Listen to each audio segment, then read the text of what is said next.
HarperCollins presents The Voices by Natalie Chandler. Read by Tom Lawrence and Katherine Press. Prologue.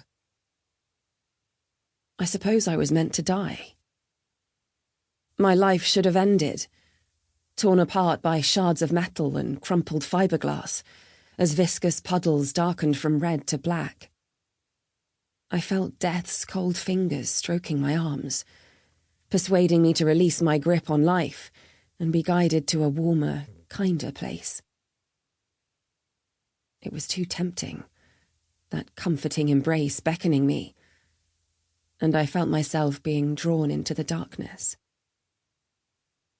The weak kick, barely registered amongst the more urgent sensations, the white-hot darts stabbing through my nervous system, the rasp of ragged breath in my throat, and the acidic stench of petrol. But it was enough. My baby was not ready to follow me. She needed me to stay with her. My eyelids refused to open, but I could see the blue strobe lights even behind them. I heard the crunch of running footsteps, sensed the bulk of big men clad in heavy clothing that smelt of smoke and soot. A hand pinched my ear, knuckles rubbed briskly across my sternum. It hurt, and I tried to cry out, to pull away, anything to make it stop. "Non-responsive," was the last thing I heard them say. Chapter 1. Tamsin. Now. My brain instructs my little finger to move. Just the slightest twitch, a flicker of motion, anything.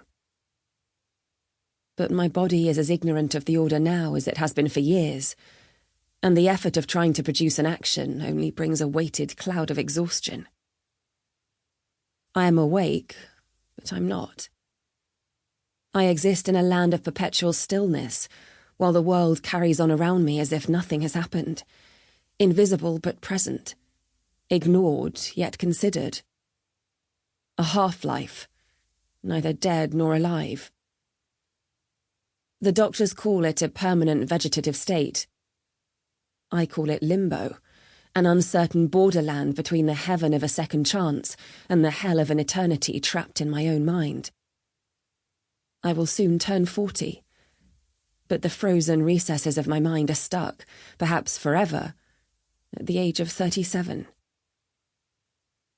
Morning announces its presence via the swish of the heavy curtains as they are yanked open. I know by the overpowering aroma of daisies that it's Hannah on the early shift. She always spritzes her uniform tunic, which I have decided is baby blue, with fake Marc Jacobs in an attempt to disguise the stale smell of damp which always permeates her washing. It is hard to be sure what day it is. My internal calendar is easily disrupted, especially on days when no visitors come to break the monotony. I try to track the weekly routine: physio, movement therapy, sensory stimulation, visits from Jamie, Lucia, and Dan. Occasionally there are others, but not often. Not like in the early days after the accident, when a steady stream trooped into my ICU room to offer a morale boost or stare in horror. Wednesday evening and Friday morning are Jamie's visiting times, when we pretend our marriage is still functioning and he doesn't resent the constraints I put on his time.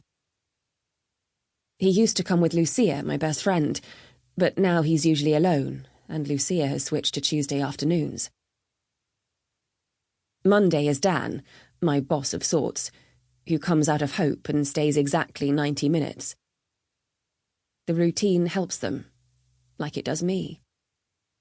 It's human nature, the need to organise our lives into compartments of time we can control. I always know when Jamie arrives, even before he speaks. His shower gel and aftershave combine pine forests and icy, crystal-clear streams, as if we are walking together through the Scandinavian wilderness of our honeymoon. I sense his agile movements, easy strides, and even, steady breathing. When his hand takes mine, I can picture the olive tones of his skin Sample complete. Ready to continue?